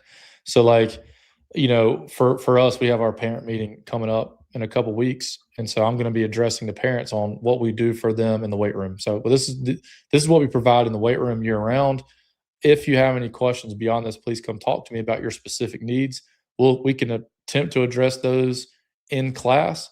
And if you are thinking about getting some extra work, here's the only concern that I have. One is, what is that volume going to look like? So if we are, on a 3x2, or we're lifting 3 times a week, and then we are, sprinting twice a week, are you then going to a sprint coach like after that session and then look at we need to be able to work together. And I think in my case, at the school that I'm at, we don't have a lot of students that do get a lot of supplemental work. But when I was at Cannon, a private school, obviously parents are in a situation where they're going to try to pull out all the stops for their kids. And that does butt heads with your strength staff, because we feel like we do have a robust strength and conditioning staff. We have like usually a head strength coach and assistant strength coach. We have 2 athletic trainers. We have all kinds of interns from the local, college there. But yeah, I mean, I think you just got to be able to communicate with the parents and then be able to work with them. And that's just a hard thing. That's school to school. I'm in a good place where we are pretty much providing 99% of their programming. Very difficult. Even if that communication is wide open, it's still going to be sometimes a very fine line between parent, trainer, strength coach, actual coach, kid themselves, right? I think trainers also. Yeah, Derek. No. That's kind of where it's at. I'm just to have all of that stuff in line, because how many times do you get, hey, I have a doctor's note from this guy, or this my physical therapist said this, or hey, just even the fact of like, hey, I just came in, I did this workout, but I'm going to my trainer tonight, and now you're squatting 2 times in a day, or whatever it is. Like, that open line of communication is so important, and that comfort to be that open. Should reach out too, in my opinion. So if you're running a business, right? Like, think about it from a business standpoint. This is the way I think about a lot of things too. If I'm running a business and I'm gonna go and work with a kid, either whatever it is, position wise, speed wise, whatever it is, and he has a program at his school, I would want to know if I'm overlapping. So if a player says, hey, I do this, this, and this in my school, I would like to have, I think it should be better communication, like you're talking about, between the trainers and the strength staff. And I think both groups should put more of their ego aside. It's not Agreed. just 100% for the betterment of the athlete. Because the athlete can, because it's going to have, because otherwise what happens is both operate in a vacuum. Okay. And when they both operate in a vacuum, kids get injured. Right. Correct. So, and I think ultimately that detracts. And I think it's not, I'm not saying it's an easy thing, right? Because No. coaches being who they are, there's always, I'm the smartest man in the room. Everybody thinks they're the smartest guy in the room, but it's really about getting a common ground, right? Like it's like my whole thing when they go to speed training, like, and Derek knows, like there are people that don't talk to me anymore because I'm so highly critical on these shows, but on certain things. But I can't stand it when I see 20 guys in a group. If you're paying, okay. Now I know strength conditioning wise, you have 150 million kids in your school. You got to have 80 guys in there. I understand. And you do a great job of programming it. That's a totally different situation. When I'm paying to come to you, I should not have 20 kids in my group. There should be a max. There should be like a cap on how many can be trained. It becomes a money thing, obviously. Oh, right? 100%. Of course. You're not going to turn down a client that's going to be paying you. And I because get it because I have to pay this expenses for my facility. This is what they're charging me for rent in order for me to get. I understand financially from a business standpoint what kind of happens. Okay, they start doing the math, and I get it, but you really, in order to be what I would call a worthwhile going to an outside trainer, you have to have people in smaller groups, and you have to be able to customize a certain level of the training to the athlete. Otherwise, what is the point? Like, to me, what is the point? Because I could go, honestly, I just say it, just go work with your dad, dude. Like, otherwise, just go work with your dad and your mom. Like, because they're going to customize. Believe it or not, this sounds crazy, okay? And this might piss you off, Derek, as a coach, but they know what their kid is a little bit, right? If they have any knowledge at all, I'd rather get it from you, like Coach Bolton. I'd like to believe that. I really would. Like I'm saying, this is where the coaches can communicate with this. I think part of the modern thing, really, where coaches can step up is Coach Bolton. Listen, I don't want to put him in a speed group with 30 other kids. Can you hand me some things that you think I could do? Because I know that you have a lot of athletes you got to work with. A few things that I could do once or twice a week that might help him. You can, that would be huge on like inroads with that coach too. I mean, I think kind of putting that trust into the coach to program for you, and now there's not like just the level of involvement for you. Mm-hmm. Exactly. Yeah. I think it gets misconstrued a lot. Yeah, you guys have great facilities, obviously, and those are things that, like, you could see that, they're going to hire. In what's nice about South Carolina, Georgia, Texas, and maybe some of the other places that Alabama maybe does it too. You guys are full time, right? So one of the nice things about that is I do think parents start to gain a trust over time on that, because you are a full time person. That is your job, and they can feel more, if they don't have it on the outside. Like, that's my advice to parents. Like, if you show up to a class and there's 20 kids there, okay, if you just want them to get volume for some whatever reason, okay, fine, right? Like, I get it. But if you want them to if you're going there to get actual custom development, if there's 20 people in a class, if you have a strength and conditioning coach that you trust, go to them and say, is there some programming that I can do, versus doing something blindly, right? Like blindly doing something, and you think you throw your kid in this class, he's going to get better. And then all of a sudden, I'm not even talking about the money aspect. All of a sudden, they're doing all this stuff and they get hurt, right? And you're like, you're pointing a lot of times they end up pointing the finger at the school, which is not correct. Okay. They point the finger at the school, but it's because they've overloaded them. Right. Correct. And it's important to understand that, like, if you feel like you need more, if you think you got a good strength and conditioning coach, go to them, ask them, are they Use knowledgeable? them. Yeah. And you know what else? It's like a teacher. I mean, like you're struggling in Spanish. Okay. Well, or, maybe you're an elite Spanish speaker. Okay. Are there things that you can do? Like the school part should serve if you're at a good place. I'm not saying every place is like this. You might not be at a place with a strength coach that's full time, but let's say you are full-time strength coach. They handle all the athletes. If there's supplemental things that you need to do from a tutoring standpoint, yes, I'd say go to the Spanish teacher and ask, hey, is there something else that I can work on? What are my weaknesses that you see? Can I work on these? Or, I might not be doing enough to challenge myself. Are there things that I could do outside that can work with our current programming? I would say the same thing for any athletics. It's like use your resources first and then supplement outside of that. But don't like take a class and then use the tutor as the main source of information and then blame it on the class teacher for doing their job. Like that there's got to be a priority there. So I agree with that. Great point. Really awesome having you on. Hopefully it was as enjoyable Absolutely. as as you thought it would be.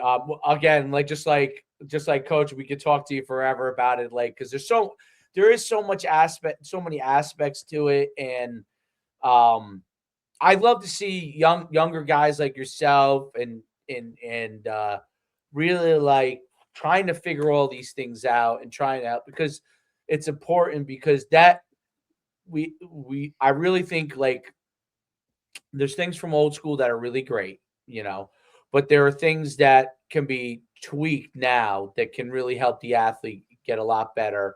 And I think that those things are important for the development. And I think a lot of, guys like yourself who went right into coaching, like, are pushing that envelope, which I think is really, really cool.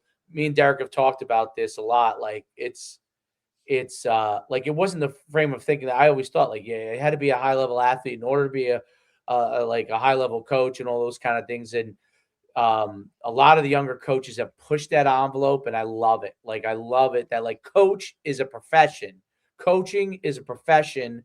And just like being, athletes could be professional athletes or high level athletes, coaching is a separate and different profession.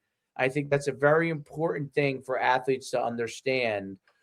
Yes, they can yes, a high level athlete can become a phenomenal coach. No doubt there are things that they learn that they apprentice on, but it's important for athletes to understand that coach is a profession, and there are people that have trained themselves on this stuff that may know a lot more than someone who was a high professional level athlete, because they're in the weeds of this and they're learning and researching it. So can't thank you enough for coming on today, Coach. Well said, Coach. And I appreciate you guys having me on. It's been super enjoyable being on the other side of this. And but man, I hopefully get to talk again soon, and we'll see you guys around. But thank you so much. Thanks, Coach. Have a great day, man. We'll have to have you back on to break down some X's and O's offensively. We'll maybe run through some clips and whatnot. Let's do it. I'd love to. All right, man. Enjoy. Go shovel. Will do. See you guys. Excellent stuff. I know we got to jump on, right? Yeah, we'll roll with whenever you get situated and whatnot. Yeah, it's cool. It's gonna be a good. I mean, we had him on when he was a newly hired young puppy of a head coach, and now he's gone through a couple years of stuff, bud. So this should be a good one. It should be good. This that was awesome, by the way. Yeah, it was awesome. It helped me frame, because I was listen. He answered some really, which I think a lot of people would about have the programming. Yeah, because my mind's coming clear on some of this stuff. Like really, really, honestly, these podcasts. I mean, you're a huge part to thank with this. Like, these podcasts and stuff. I'm still coaching, obviously, but on the youth level. But it's allowing us to like talk to people and get perspectives that we wouldn't normally get. You get siloed otherwise, right? You get siloed. Well, you stay in your little vacuum, wherever we are, bro. Like you know what I mean? Like, and now this is, I mean, that shit's awesome. I mean, God damn, I'd love to be a full-time strength coach out of high school, bro. Like, Listen, my father last night was talking to me about, he's like, we were talking about the national championship game too, and he's like, oh, this Malachi, right? And I said, oh, we had his high school coach on. So he was talking about Malachi. What's Malachi's last name? yeah, Tony. Tony. And he was talking about like what his father did with him, and then what he played for. And I was just telling him the story. But that's what this podcast, like my father's just one of these people that, like, obviously, and he reads and he does he's constantly in. He's still coach, but he just likes to read on this stuff. Just likes to learn. Now we have access to so much, dude. We could read forever. Like you said, you get caught in a rabbit hole, or your algorithm goes a certain way, dude. He goes on a computer. For him, he's old. He goes on a computer and goes. Shit, he probably still gets like a hard paper. Well, no, he does. He reads books and stuff.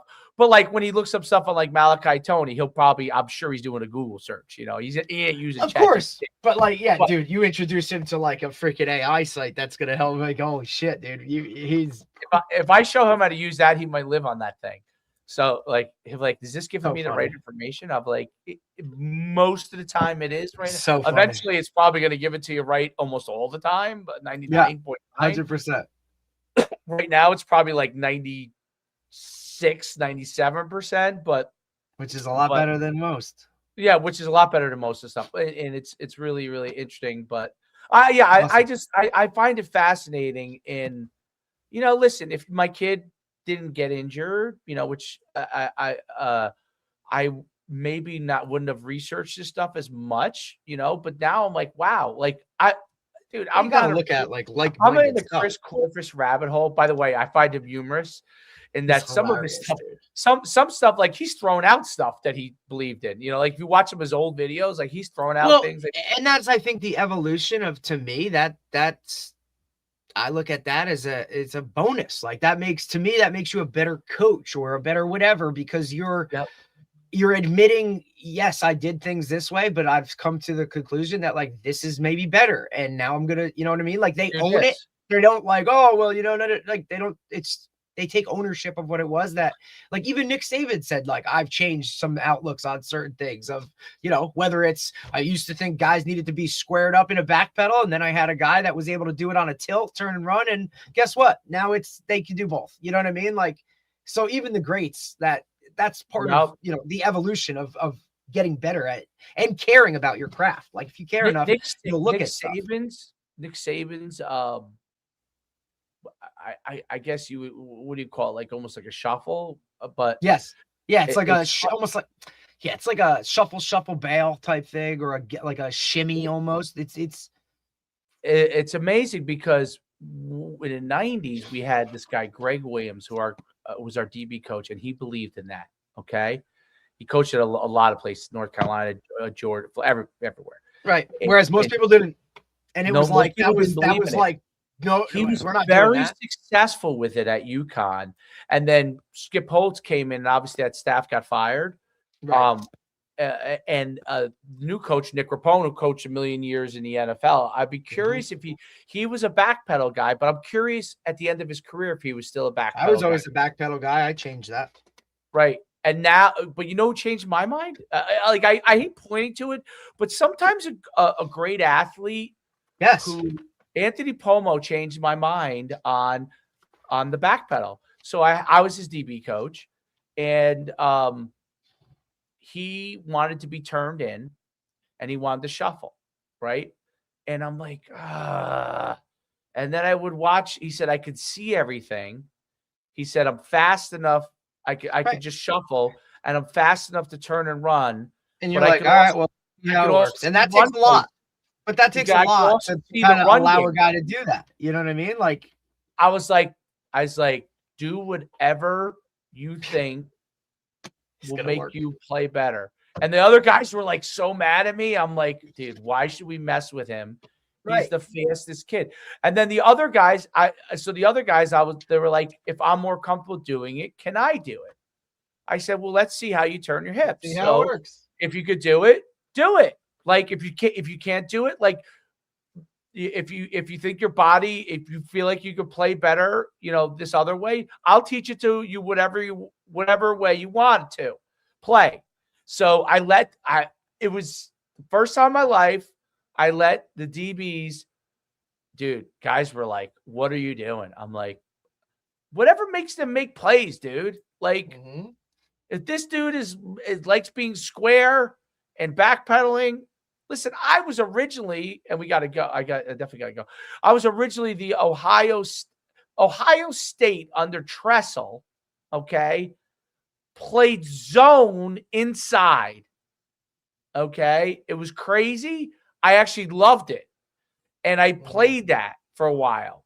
And then I was like, Pomo kind of changed my mind with that, and I was like, no, let me cut the man in half, or kind of deal. If I could figure out one way, like one foot this way, the other foot the other way, and play that open, like kind of what Nick Saban teaches.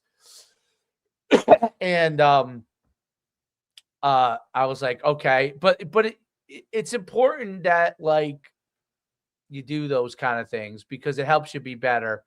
And it helps the athlete. The biggest thing is whatever helps the athlete play to their maximum ability. Right. I'm holding this guy back because of what? Because of what I believe in. Philosophy. If he can do it and get it done, come on. Let's get right. it. And when I showed part of it was like Pomo hated the Ohio State thing. Hated it. And I was like, yeah, I guess you're right. What do I do? Like I was like, you know what? Like I could see he would be like, I can't do this. And he showed it to me.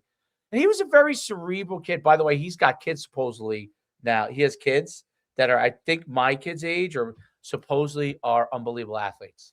I mean, obviously. Supposedly are like girls and boys that are supposedly, maybe they live in Saddlebrook. I think maybe they live in Saddlebrook.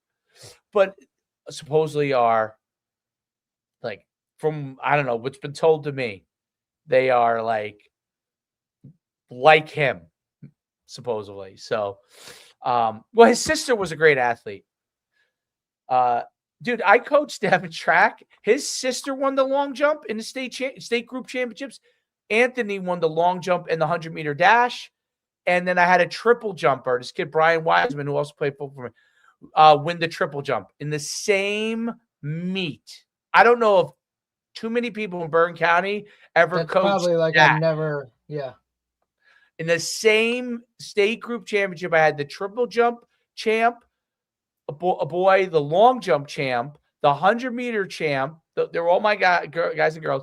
And then the girl long jump champ. And then my second girl was fourth in the long jump. And then Anthony was fourth in the triple jump in that meet. All in the same meet.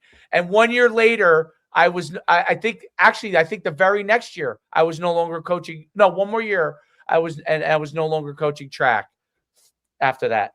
But that was I was like really just in the beginning. I had the jumping explosion part. I won't say the sprinting part yet completely figured, but I had the jumping explosion part figured out back then. I had it figured out because it was all Anthony Pomo. He would get too sore. He would get too. You know what time we were done with jump practice? We would get in there at 3:00. My father still did his calisthenic warm up that he did from. I don't know if he did it when he was in. I bet he did it in Holy Angels, but still did it back in whatever he was doing when I was in high school. They still did the same warm up. It was like 15 minutes long, 10 minutes long, and I would get Anthony in those jumpers at 3:15. They were home by 4. Crazy. 45 minutes they would work out and they were home. And it was people, the coaches were like, you guys, you're leaving? I'm like, yeah, I'm leaving. It would be like 4:10. See you guys tomorrow. And they're like, oh, come on. Are they going to be any good? I'm like, good. I'm like, they're going to win everything. They're like, these guys, they're like, they could bound. They could do, I wish I filmed our stuff back then. That's the only thing that kicks me because. That wasn't a thing though, bro. I wish I filmed it because what we were doing, like we used to triple jump into high jump mats. We used to do all these things in the mats. We used to use boxes to high. By the way, I had the best high jumper as well. I had a high jumper that went 6'5". You missed your calling, buddy. I had a high jumper. I really understood the jumping and explosion thing, like very quickly. I really, I don't know why it clicked. Like sprinting took more time, even though I had great sprinters. But That always helps. Yeah, I understood that they need to recover. That was the thing I understood quickly. All right, let's go. I don't want to hold your cousin. I'm sorry. Yeah, good. You'll talk. I'll jump on. I'll jump on now. Jump on, and I'll be right back. I'm just going to the bathroom. All right. Yep.